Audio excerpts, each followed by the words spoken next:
रात के 2:47। हवा में अजीब सा सन्नाटा और शहर की आखिरी बस रूट नंबर 46 है धीरे धीरे अंधेरे को चीरती हुई आगे बढ़ रही थी। आज की रात अलग थी। कंडक्टर छुट्टी पर था, इसलिए ड्राइवर अरविंद अकेला था। लेकिन उसे अकेलापन महसूस नहीं हो रहा था, क्योंकि वो जानता था 2:47 AM पर उसकी बस में एक और यात्री चढ़ेगी। एक ऐसी यात्री जिससे कोई कभी बात नहीं करता, जिसकी आंखों में जिंदगी नहीं और जो अपने स्टॉप पर कभी उतरती नहीं। अरविंद पिछले 18 सालों से रात की शिफ्ट में बस चलाता था।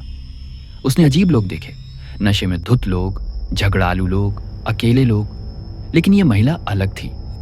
हर रात ठीक 2:47 एक सुनसान स्टॉप स्टोन ब्रिज फॉरेस्ट पर वो चढ़ती। सफेद साड़ी, भीगे हुए बाल और चेहरे पर ऐसा सन्नाटा जैसे कोई आवाज सदियों से उसके पास पहुंची ही नहीं हो। वो हमेशा बस की आखिरी सीट 2:47 रात के। अरविंद ने बस धीमी की। स्टोन ब्रिज फॉरेस्ट का स्टॉप सामने था। वो महिला हमेशा की तरह वहीं खड़ी थी, लेकिन आज कुछ बदल गया था। उसकी नजरें सीधी अरविंद की आंखों में थीं। पहली बार अरविंद का दिल धड़क उठा। फिर भी दरवाजा खुला और वो चुपचाप अंदर आ गई। इसे हमेशा, महिला ने बेहद धीमी ठंडी आवाज में कहा। महिला फुसफुसाती हुई भावहीन आवाज में, क्या मैं आज आगे बैठ सकती हूं? अरविंद सन्न। पहली बार उसने उसकी आवाज सुनी। अरविंद ने घबराहट में कहा, अरविंद? कांपती आवाज में, जी बिल्कुल। महिला आगे की सीट पर बैठ गई, ठीक उसके पीछे। अरविंद की उंगलियां स्टीयरिंग पर कांपने लगीं। उस रात बस में कोई और यात्री नहीं था। शहर पहले ही नींद में डूब चुका था। अरविंद ने रियर व्यू मिरर में देखा, महिला वहां नहीं थी, लेकिन उसकी सीट गीली थी, जैसे उसने अभी अभी पानी से भीगे कपड़ों में बैठा हो। वो झट से मुड़ा। महिला फिर से दिखाई दी, लेकिन उसके चेहरे पर अब अजीब मुस्कान थी। अरविंद ने हिम्मत करके पूछा, अरविंद, संकोच में, आप रोज इसी समय चढ़ती हैं, आपका घर किस तरफ है? महिला बिना उसकी ओर देखे खिड़की के बाहर देखते हुए बोली। महिला खाली आवाज में, मेरा घर अब कहीं नहीं। अरविंद की सांस अटक गई। अगली सुबह जब बस डिपो में गई, मैकेनिक ने डर कर CCTV फुटेज देखी। वो भागता हुआ मैनेजर के कमरे में पहुंचा। मैकेनिक ने दहशत में कहा, सर ये बस भूत चलाते हैं क्या? आप खुद फुटेज देखिए। पूरी बस खाली थी। अंतिम सीट खाली, आगे की सीट खाली। बस में अरविंद ही अकेला दिखाई दे रहा था, लेकिन फुटेज में बार बार पानी की बूंदें पीछे से आगे की सीट पर गिरती दिख रही थीं, जैसे कोई अदृश्य इंसान चल रहा हो या कोई भीगा हुआ शरीर। अगले दिन मैनेजर ने अरविंद को बुलाया। मैनेजर ने गंभीर आवाज में कहा, मैनेजर कठोर आवाज में, अरविंद, ये CCTV फुटेज क्या है? बस में तुम अकेले थे। अरविंद ने घबराते हुए कहा, अरविंद कांपते हुए, सर वो हर रात आती है, सफेद साड़ी में, बात नहीं करती, हमेशा 2:47 पे। मैनेजर चौंका। मैनेजर हैरानी में, 2:47, यही वही समय है जब 5 साल पहले स्टोन ब्रिज फॉरेस्ट में एक महिला की मौत हुई थी।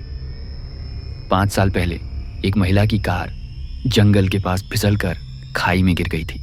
बारिश की रात, ठीक 2:47 पर। उसकी लाश 2 दिन बाद मिली थी, भीगी हुई सफेद साड़ी में, और उसकी आंखें पूरी तरह खुली हुई, जैसे वो किसी को ढूंढ रही हो। मैनेजर ने अरविंद को आदेश दिया, मैनेजर, आज रात बस मत चलाना, ये आदेश है। लेकिन शहर में ड्राइवर कम थे और अरविंद की हालत ऐसी कि वो कुछ समझ नहीं पाया। उसने सोचा, अगर मैं आज नहीं गया तो शायद वो और गुस्सा हो जाएगी। रात 2:30। अरविंद बस लेकर निकल चुका था। 2:47, महिला स्टॉप पर नहीं थी। अरविंद की धड़कन तेज। उसने राहत की सांस ली, लेकिन तभी पीछे की सीट से पानी टपकने की आवाज आई। वो बिना चढ़े बस में बैठी थी। अरविंद ने डर में कांपते हुए कहा, अरविंद, आप क्या चाहती हैं? महिला धीरे से उसकी ओर झुकी। उसका चेहरा अब नीला पड़ा हुआ, आंखें खाली, होंठ फटे हुए। महिला टूटी हुई गहरी आवाज में, मुझे घर छोड़ दो। अरविंद कांप उठा। अरविंद, घर कहाँ है आपका? महिला ने बस की खिड़की से बाहर इशारा किया, अंधेरे जंगल की ओर। बस जंगल में घुस गई। रास्ता कीचड़ से भरा, पेड़ अजीब तरीके से झूमते हुए। महिला खिड़की से बाहर देखे जा रही थी। किसी पुराने घर की दीवारें टूटी हुई, दरवाजे पर पुराने खून के धब्बे और आधी जली हुई एक कार। अरविंद ने कांपते हुए कहा, अरविंद, यह आपका घर? महिला हंसी, पर उसकी हंसी इंसानी नहीं थी। महिला ठंडी हंसी के साथ, ये मेरा घर था, अब तुम्हारा है। अरविंद चीख पड़ा। अरविंद घबराहट में, तुम मुझसे क्या चाहती हो? महिला का चेहरा बदल गया, सफेद से काला, काले से सड़ा हुआ, जैसे कई दिन पुरानी लाश। महिला गूंजदार आवाज में, तुमने मुझे देखा था उस रात जब मैं मदद के लिए खड़ी थी, तुम नहीं रुके थे। अरविंद की सांस रुक गई। 5 साल पहले बारिश की रात, उसी समय अरविंद उस रास्ते से गुजर रहा था। उसने देखा था एक महिला हाथ हिलाते हुए मदद मांग रही थी। उसकी कार खाई में फिसल चुकी थी, लेकिन अरविंद रुका नहीं। उसे डर लग रहा था। उसे लगा कहीं डकैती ना हो।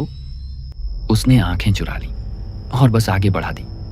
महिला मर गई और अब वो उसे लेने आई थी। महिला अरविंद के बिल्कुल पास आ गई।